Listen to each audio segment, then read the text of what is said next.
All right, so this is going to be another movie review. This one's called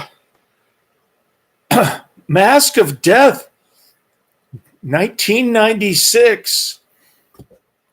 I'm this 2 out of 5 stars. I dislike this one. It's got a couple decent explosions, and there's even an explosion in the DVD cover. Is that a movie poster or a DVD cover? I don't know what that is.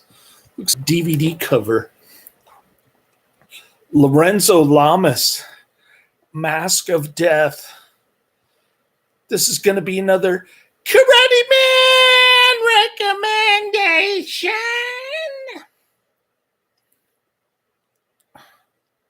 I'm giving it 2 out of 5 stars. I dislike this one.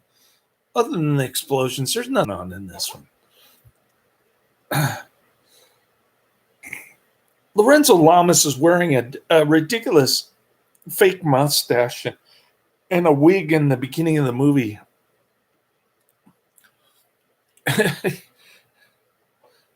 He's got a doppelganger going while attempting to flee from the FBI. Criminal Frank Dalio kills Detective McKenna's wife. Rachel McKenna himself is shot in the face by the professional killer Lyle Mason, who dies in a car crash shortly thereafter.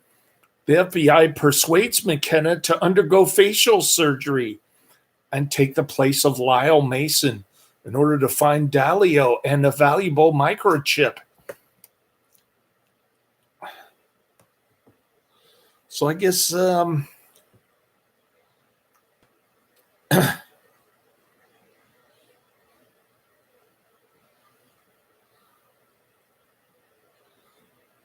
Dalio is trying to sell a secret Star Wars chip to the Soviet Union or something. I don't know.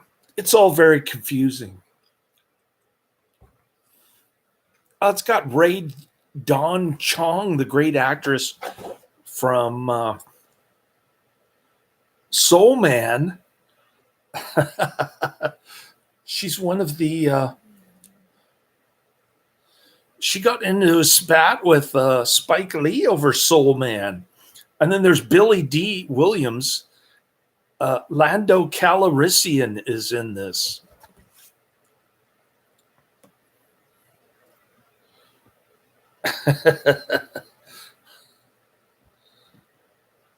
We like Ray Dawn Chong on this channel. Unfortunately, she's in a bad movie. This must be the low light of her career after Soul Man. She had a hard time finding work. Here's a review from John Toledo. He calls it typical low budget crap. Yeah, I'll agree with that. Another reviewer, David Dev, calls it average. But we'll go into the John Toledo review because it might be worse than mine. I don't know. There's no rating on it.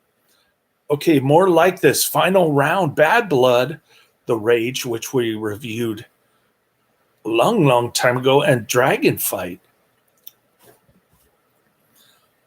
Bad Blood Viper is on my list, not coincidentally.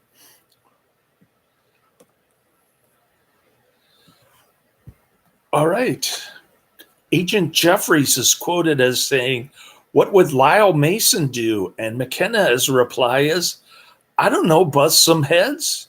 Soundtracks Looking Up performed by Avi Zerum as Skinny Z, written by Norman Orenstein as Orenstein and Avi Zerum as Skinny Z, courtesy of IRS Records, Kubim International Entertainment, and Moda Publishing, uncredited.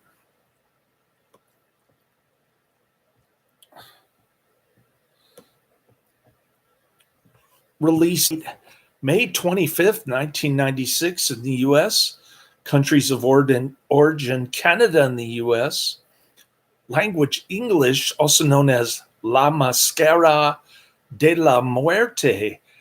Filming locations, Vancouver, British Columbia, Canada. So this is another Canucksploitation flick, similar to the Snake Eater series. Production company Cinepex Film Properties, CFP, Moonstone Entertainment, and Mask of Death Productions.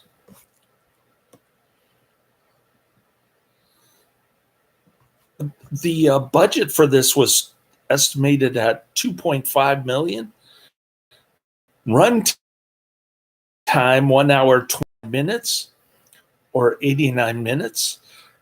This is in color, and the sound mix is ultra stereo. All right, let's go back up and see the typical low budget crap review.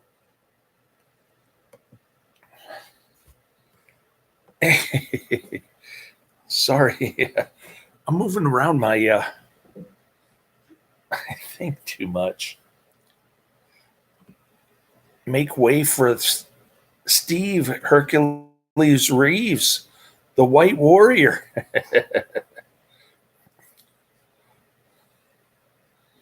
All right, let's try to click on this and see what happens. Is it moving? Is it doing anything?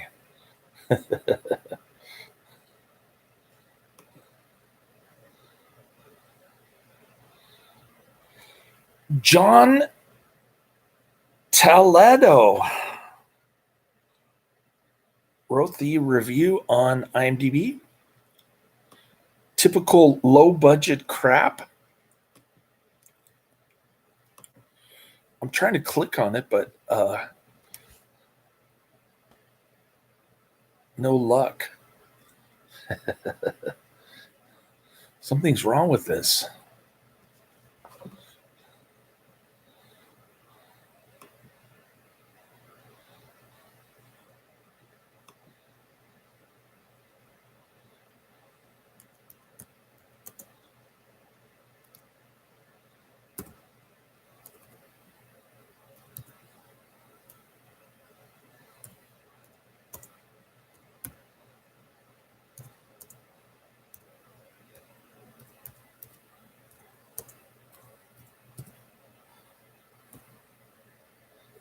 Let's try this. We'll try Google. Oh, there we go.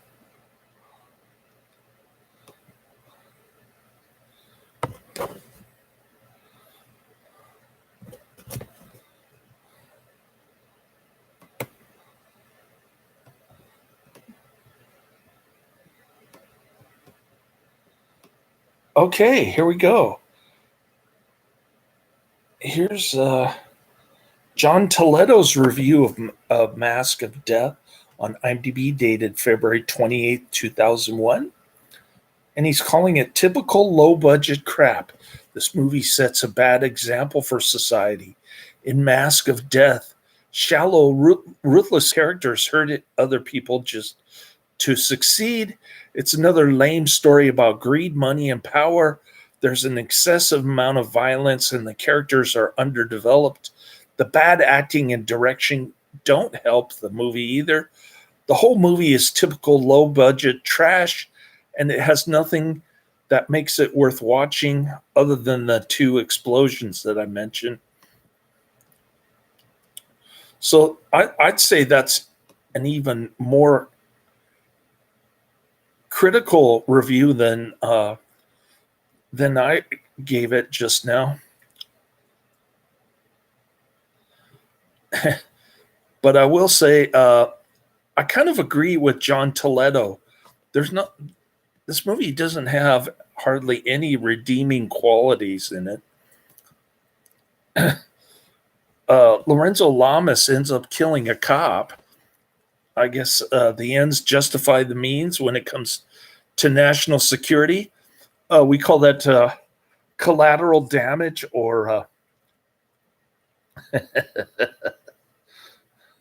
the unintended consequence of going after the bad guy. All right. Little tough guy. is number one on my list, 1938. Number two is Deadly Target, 1994. And number three is Gardener of God, 2010. So those are the next three on my list. I failed trying to find another room. I'm going to try to go the church route tomorrow, ask a few people to help me out, get something going before my deadline, November 3rd. And the Greedy Read developer said he was going to look in the Chinese newspaper and Craigslist for me. That isn't much help. But anyways, the lady's neighbors, they're not helping me at all. They said they were going to ask around. That doesn't usually mean anything.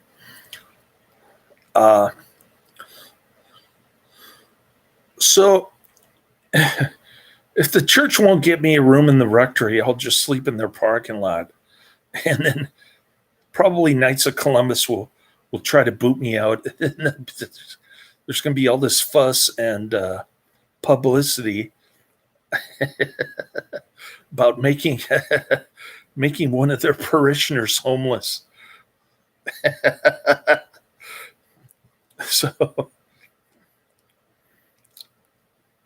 I guess I could talk to Catholic Charities about some kind of temporary solution so I don't have to sleep in my car. But I don't know where I'm going to park my car. That's the problem. Anyways, so this movie, I guess to summarize, Lorenzo Lamas and his Doppelganger are on the island. We don't know what's going on. Nobody's explaining anything until we realize that there are actually two Lorenzo Lamases in the beginning. One of them dies in a car crash,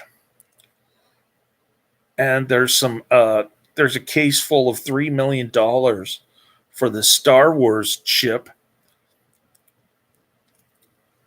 and there's some police bugging, some FBI bugging of the whole transaction.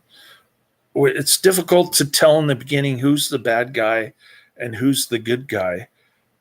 And I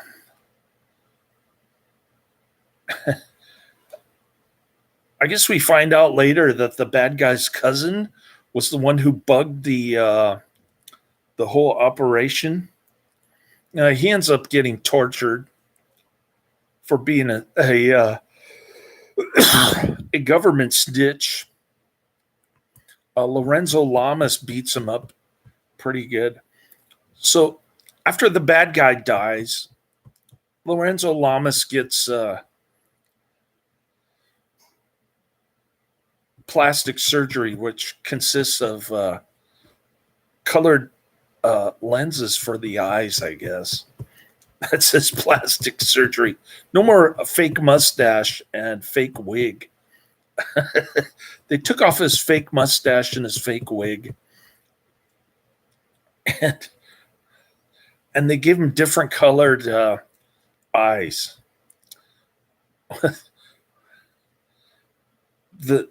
By taking out the colored contact lens. Okay. Lenses, I should say.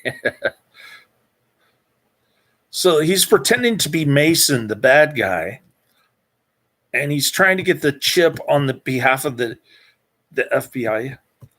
And he kills everybody in his way. He even smacks around his partner, Ray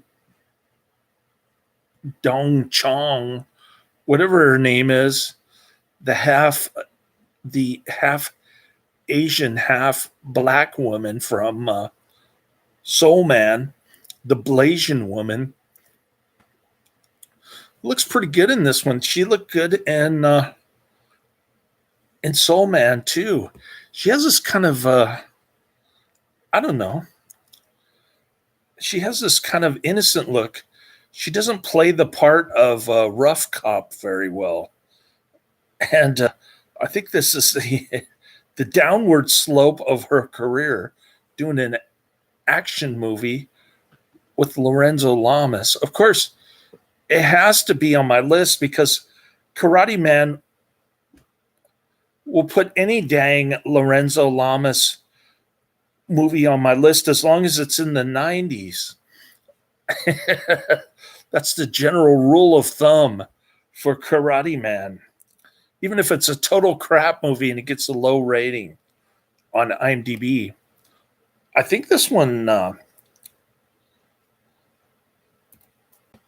Mask, I think this one gets a 4.5 out of 10 on IMDb. So pretty low rating, only 429 ratings here. Somewhat obscure. Of course, Karate Man's going to say it's underrated. He says every Lorenzo Lamas movie, every Michael Dudikoff movie is underrated.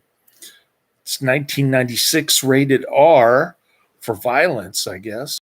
There's no nudity in this. 1 hour, 29 minutes. So Lorenzo Lamas is busting heads and killing cops. He's pretending to be a bad guy, like Chuck Norris. Chuck Norris did it when he had that mullet going. And now Lorenzo Lamas has the ponytail. So there you go. Mask of Death. Definitely not worth your time. If you want to see a better movie, check out Snake Eater 3 or the Renegade television show. So I'm going to pop by that lady's house one more time before I go on my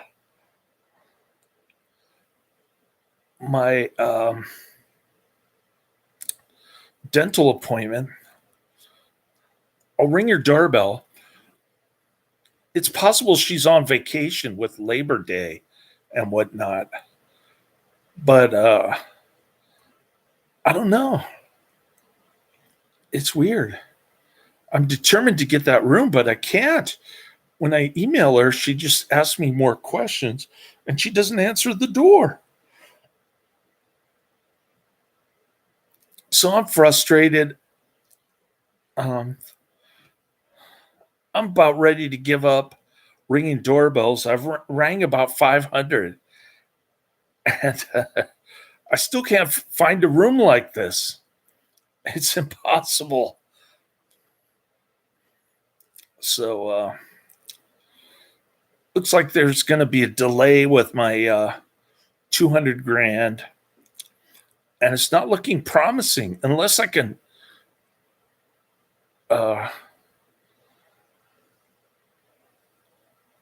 unless I get lucky tomorrow or Monday. I'm not going to be very productive in terms of finding a room, finding a living quarters that's reasonably priced. In other words, super cheap for this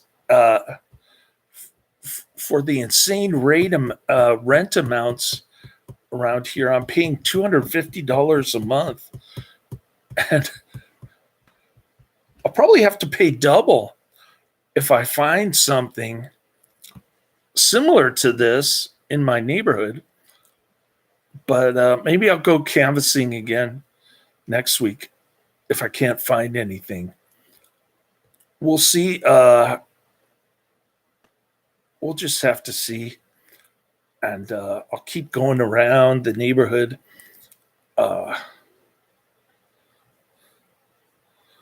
34th Avenue.